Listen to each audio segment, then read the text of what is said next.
अब ये 12 राशियाँ, इनके 12 घर और इनकी 12 फीलिंग्स, ये जो फीलिंग्स हैं ये कब हमें आती है? हमें तब आती है जब हम पैदा होते हैं। जब पैदा हुए तो हमें किस किस चीज़ की रिक्वायरमेंट होती है? आप शिशु के रूप में आपने जन्म ले लिया, जब आपका आकार बन गया मतलब शरीर बन गया, तो ज्योतिष में पहले भाव को बोलते हैं लगन, मतलब कि वो आपका शरीर है। जब आप शिशु पैदा हो गया उसके बाद वो क्या करेगा?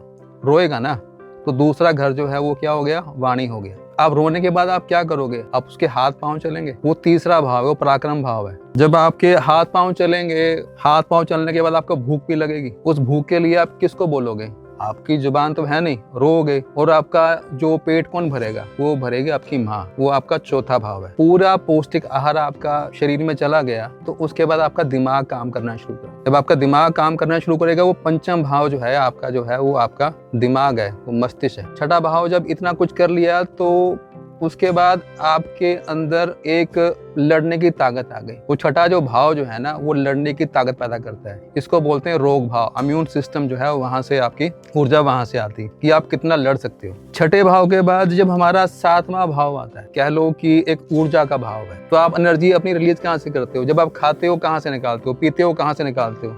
अब निकालते कहाँ से हो?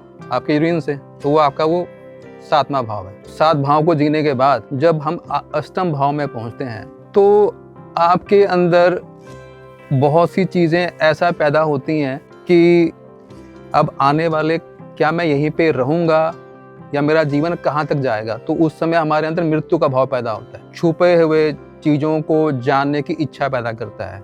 तो इसलिए अष्टम भाव जो है वो मृत्यु का भाव है। जो 9th भाव है वो आपकी इतना कुछ कर लिया, उसके पीछे एक जो जर्नी है वो ये है कि आप किस घर में पैदा हुए, ठीक है? और जो घर किसका है? वो आपके माता और पिता का है। इस करके 9वें भाव को पिता भाव भी कहा गया। 9th हाउस की जब जर्नी पूरी होती है तो उसके बाद तुम्हें उसका फल कितना मिलेगा, तुम किस क्षेत्र में जाओगे, वो आपका 10वां भाव है। जब आप 10वें भाव की जर्नी कर लेते हो तो 11वें भाव में आपको कौन देगा उपहार? तो वो आपको वहां से लाभ मिलता है। तो 11वां भाव जो है आपका लाभ है। अब ये 11 भाव जब जर्नी हो जाती है, उसका सफर हो जाता है, तो उसके बाद क्या है? उसके बाद क्या है? आपको नींद आएगी ना, आप सोना चाहोगे। तो 12वां भाव जो है उसको बोला गया है वय भाव। वय इतना कुछ किया, मतलब कि उसके बाद आप उसको, लेकिन वो भाव अच्छा होगा 12वां, तो आपको नींद अच्छी देगा। वो जो भाव है मतलब उसको हम मोक्ष भाव भी बोलते हैं।